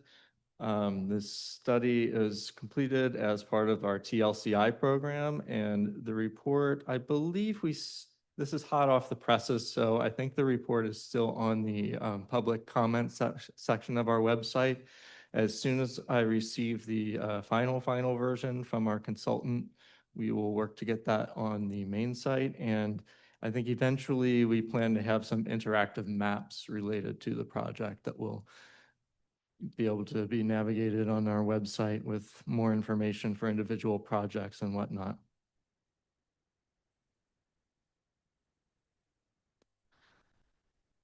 So there have been many such studies within the region, but no region-wide trails studies. So this study was the first of its kind to coordinate all the individual plans around the region and make a more cohesive regional network. The project team consisted of a technical advisory team, regional stakeholders, and we drew heavily from the resources from our Bicycle and Pedestrian Advisory Council. And we had a team of consultants. We had all the county metro parks agencies on the project team, and we were frequently going back and forth with everyone in the stakeholder team as well as the public, which we'll talk about later. The goals included connectivity and access, so to make sure everyone has access, and that crucially, we want to make sure that as much as is possible, each segment of trail connects to the next segment of trail. We want to focus on all modes and all purposes, so for recreational purposes, commuting purposes, running errands or shopping, and the environmental impact. So we want to increase non-automobile modes of travel and reduce the carbon footprint and traffic congestion. The project was conducted over about 14 months in 3 phases: an existing network, existing conditions analysis, network development, and recommendations and implementation.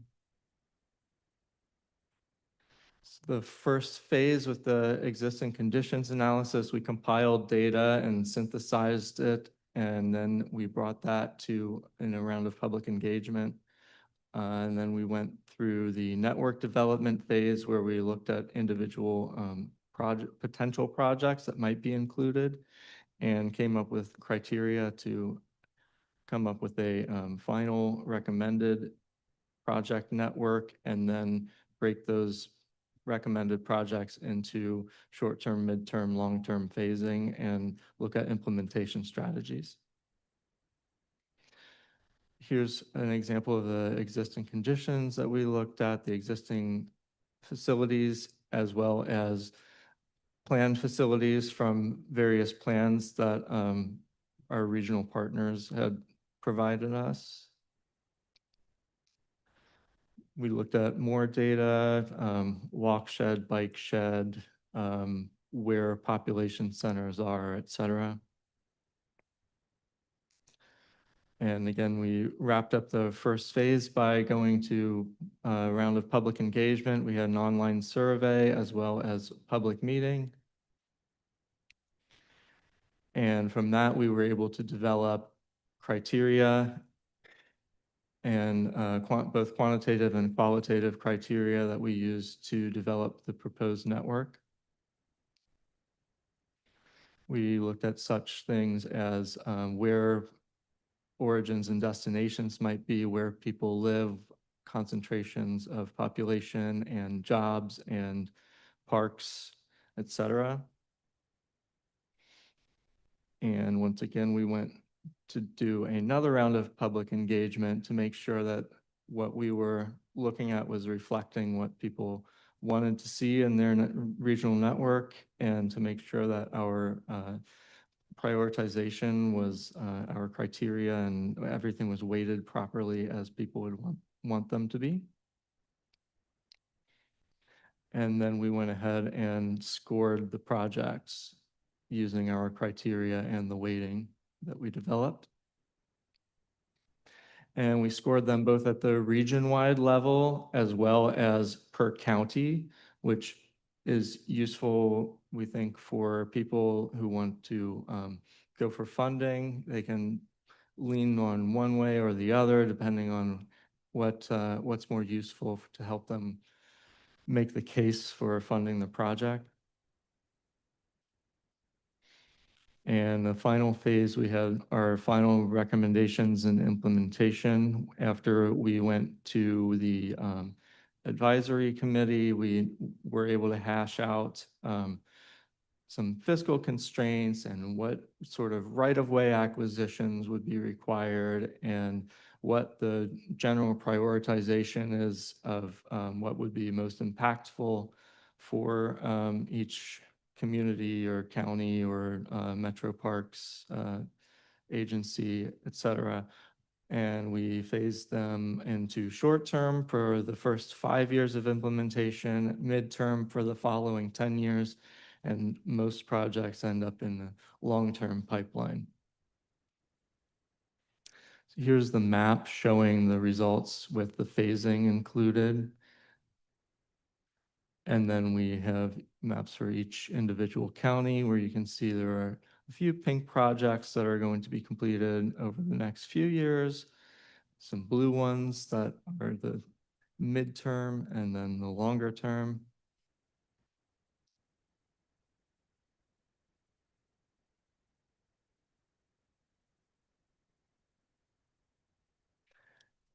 And part of that prioritization, we had to look at some of the project costs. So for the higher priority and higher scoring projects, we looked at what it might actually look like to build out those projects. So what sorts of facilities would be included, and then how long each type of facility would be in that phase. And at that point, we could come up with cost estimates, and that would help do the prioritization into short-term, midterm, or long-term.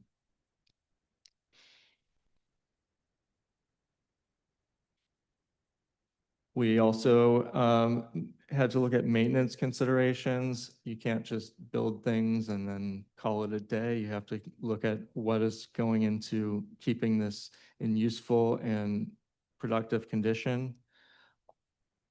So we have advice and concerns to consider that are itemized and part of the report,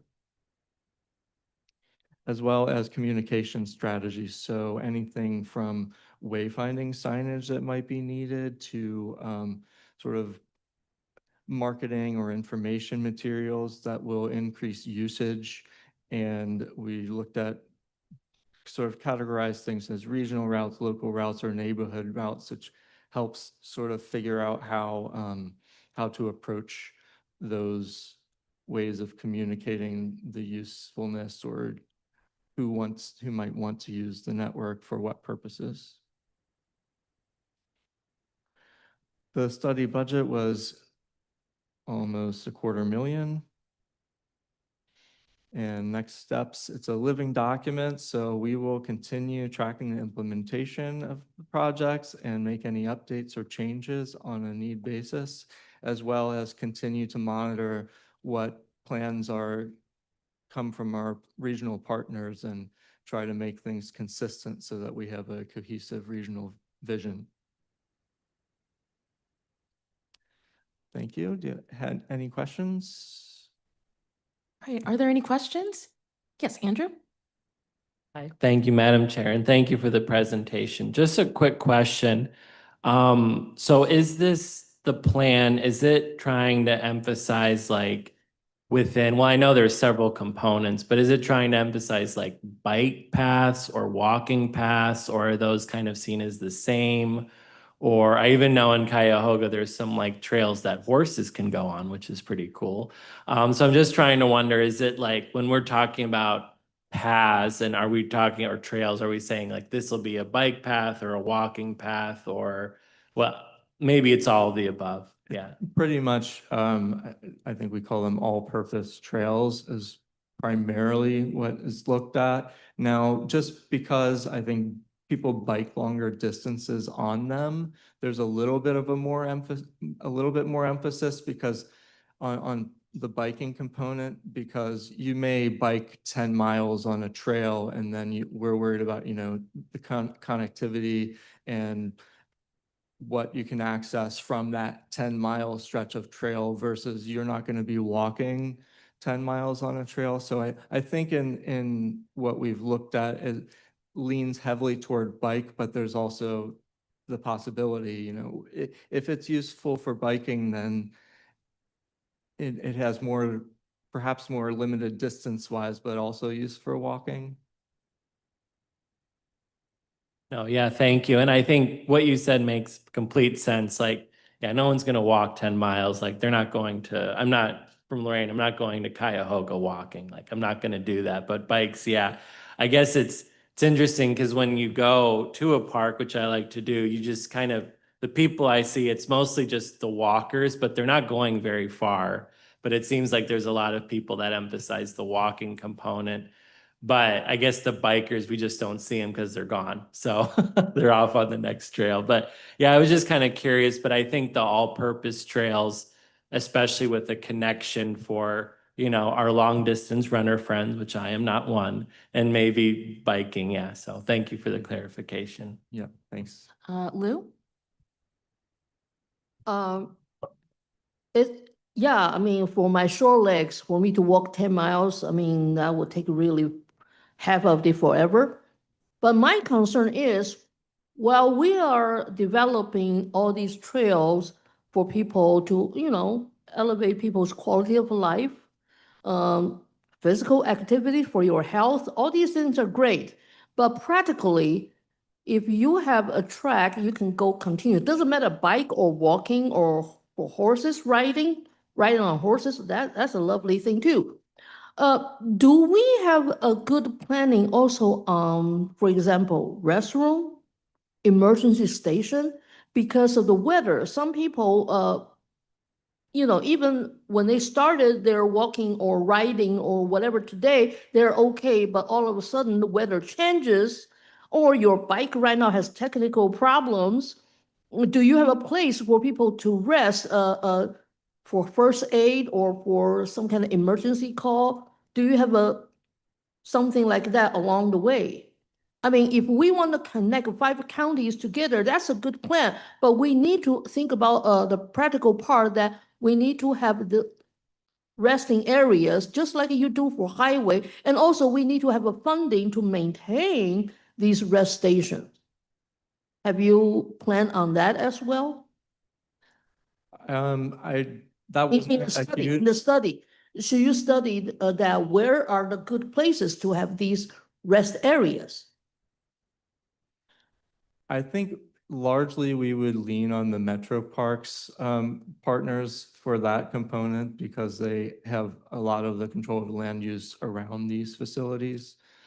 That was not a big component of the study. I'm not sure the extent to which restrooms was mentioned, but I agree with you. That's certainly a consideration.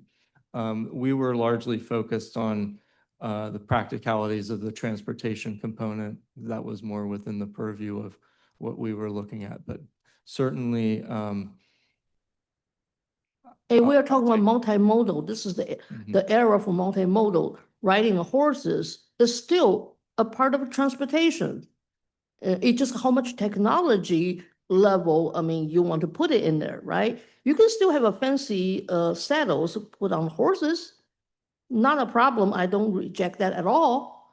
But if you want to connect 5 county all the trail and you are making a study, I think the things I just mentioned, they are practical too. We should study them too. If some of the metro parks, they have not thought about that, in our study, we should point these things out to encourage them to improve the plans on their side. So that will help us to inform other counties. Oh, this county has upgraded their rest areas for people. Right now, I just use as rest area as a general term. So I already defined what that could be. So I think our study should include that and also to inform all our partners in all these metro park areas. They should consider those things practically for them. In that case, connecting all the trails together, we can actually create a wonderful, even tourism out of this. So I think we should incorporate these things into our studies as well, and later in the real plan to implement. Thank you. Thank you, Lou. And so I am going to move us on because we have one more presentation before and we're cutting it a little close on time. So my apologies for letting this section go on a little longer. And so Rob, thank you for a comprehensive presentation, and we're going to have Bev come up. Good afternoon to Chair and members of the councils. I'm Bev Bertzloff, and I'm the Government Affairs Associate Director here at NOACA. So I'll try to be quick here. Give my quarterly government affairs update here. Start with federal. As you all know, right now, as we speak, the federal budget reconciliation process is ongoing. I'm hearing that the US Senate may be doing a vote-a-rama all weekend to try to get something passed and get that to the House.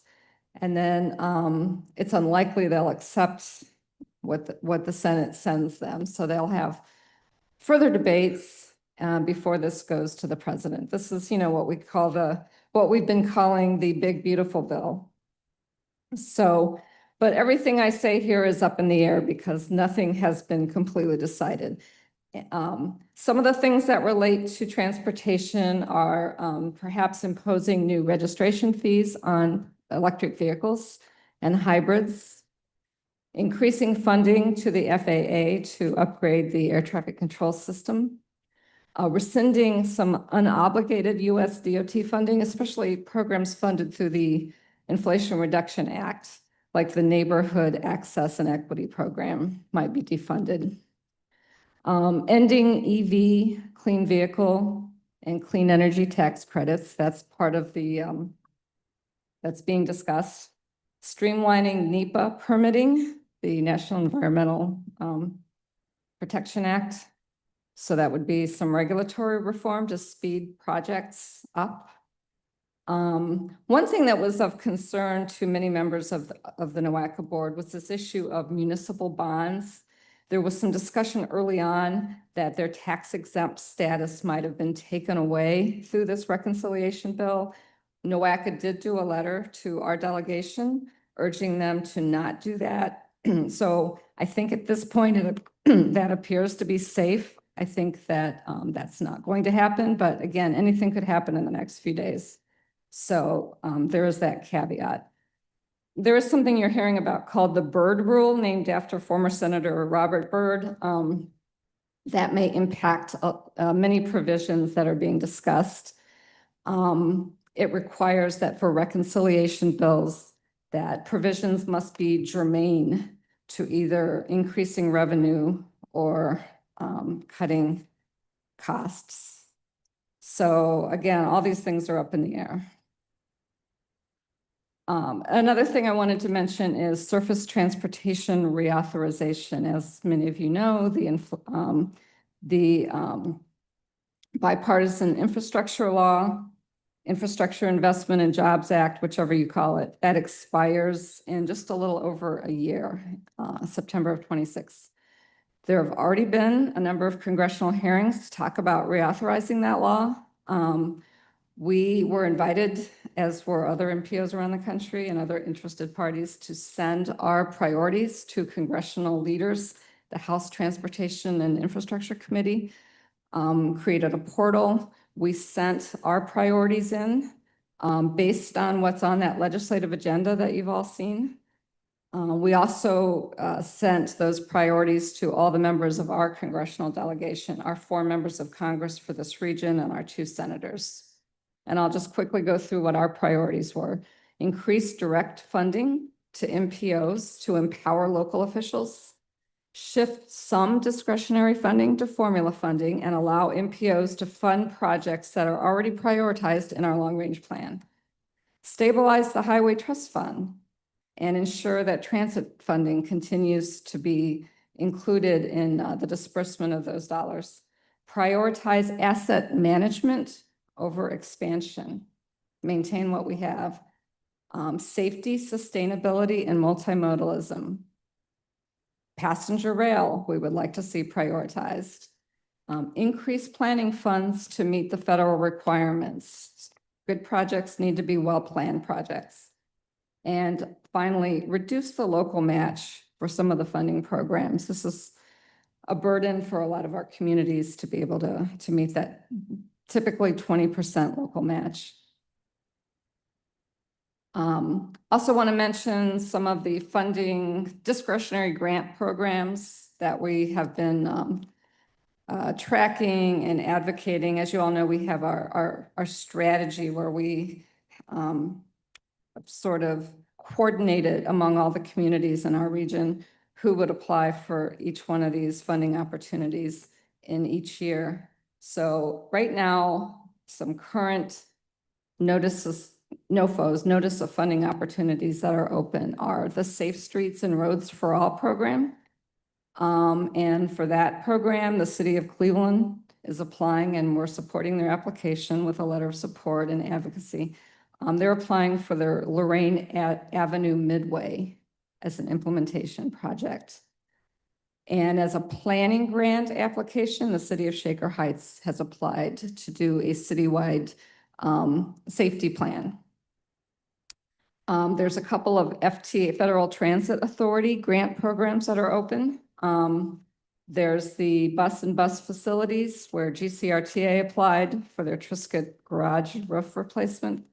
And the low-no emissions program, again, another FTA project where I believe RTA is going to apply in consortium with some other transit agencies. We're still waiting to see exactly what that application entails. The Regional Infrastructure Accelerator Program recently closed, and the city of Cleveland applied through that program for their shore-to-shore lakefront project. And then the next one coming up that's due late August is the Smart Grants notice of funding opportunity. So that's just a quick recap of some of these discretionary projects in the IIJA that have come open for funding in the recent couple months. Also want to mention that NOAC's Economic Development Subcommittee is sending a letter to our congressional delegation supporting this idea of possibly relocating NASA headquarters here to Cleveland, to NASA Glenn. It's something that's been kicked around and talked about here. The NOACA board has previously adopted a resolution in support of that. And so now our Economic Development Subcommittee wants to reach out to our congressional delegation to support that. Real quick on the state side, as you probably all know, the state just wrapped up its work on the biennial operating budget for the next 2 fiscal years. I will say on this, the caveat is the governor has not signed this yet. He has until the end of the month to sign it. He could line item veto anything that's in there. He can't add anything, but he could take some things out. We really focused our advocacy, we did a lot of advocacy earlier for the transportation budget. That's a whole separate budget, and that was wrapped up by end of March. On the operating budget, there were really 2 things that really jumped out to us here at NOACA in terms of our legislative agenda. One is passenger rail, and the other is brownfields. They didn't address passenger rail in the transportation budget, which we would have liked. So our next bite at the apple was to try to get something here in the operating budget. We were hoping they would authorize that Ohio could rejoin this organization that we used to be part of and pulled out of some years ago. It's the Midwest Interstate Passenger Rail Compact. It's an organization where states in the Midwest have come together to do planning and advocacy around passenger rail. Pretty much every state in the Midwest is a member except Ohio. We're the standout. So we really wanted to get Ohio back into that organization, especially since the federal government has stepped up a little bit on passenger rail. We wanted to make sure Ohio had a seat at the table. The dues are very minimal, $25,000 a year. So we had sent letters to all of our state legislators and done other outreach and discussion, hoping that that would end up in this bill. And the other thing we advocated for was, I should say, we advocated against a proposed change to the makeup of something called the Ohio Rail Development Commission. I think it's part of ODOT, and it's sort of the regulatory agency for rail in Ohio. There was a provision put in the Senate bill that took out the passenger rail seat and added another freight rail seat, and also said that that seat could be filled by an out-of-state person. So we were opposed to that. We wanted to keep the passenger rail seat. We wanted to authorize getting back into the MIPRC, and unfortunately, neither of those happened. So we were not successful on that. We were working with rail advocates from all over Ohio. It's unfortunate because Ohio was awarded some initial study funding for a couple new passenger rail routes, and we were hoping that this would have happened in the budget, but it did not. Now, on brownfields, was the other thing we did advocacy on. We were more successful on that. There was a proposal to take away some of the flexibility in brownfields funding. It would have basically not allowed grants to go to public or government entities, nonprofits, land banks. There was a proposal that would have said that funding can only go to for-profit, for commercial entities. And we felt that was unduly restrictive. So we were successful on that one. That was taken out. The flexibility in the program was retained. The funding level went down a little. We were advocating for a $250 million level. That was in both the House and the Senate bill, but somehow when the conference report came out, it was lowered to $200 million. So conference committees, you never know what's going to come out of those. There's sort of black boxes. So that was what went down with that. So we're waiting to see, the final bill in terms of what the governor signs. Wanted to mention too, we continue to work at the state level on a speed limit initiative. We're working with Ohioans for Safe Streets. That's headed up by Angie Schmidt, who's here today. And it's sort of a grassroots organization with some foundation funding. And we are working to develop a legislative proposal to provide greater local control, context-based flexibility on speed limits. We've heard from a number of communities in the region, and we've talked about this at past meetings, that they would like to have a little more local control over setting speed limits within municipalities, on state highways within municipalities. So right now, there are continuing discussions with members of the Ohio legislature, ODOT, local elected officials, and other interested parties. I know that the group is working to get what's called an interested parties meeting set up soon down at the State House, and then a bill introduction would hopefully follow. And we are, moving toward where I think that we need to consider getting a formal sort of statement of support from these councils, from all of you. And then we would take that to our External Affairs Committee and maybe eventually to our board. Numerous studies have shown speed limits are an important part of a larger safe systems approach, combined with infrastructure countermeasures, putting in things like signals, crosswalks, barriers, roundabouts, road diets, those kinds of things, and then enforcement. So speed limits aren't the entire answer, but they're part of the answer to the continued crisis of injuries and deaths related to transportation in our country. So the draft speed limit proposals that the group has come up with, there's sort of two proposals. And Angie, speak up if I'm mischaracterizing anything here.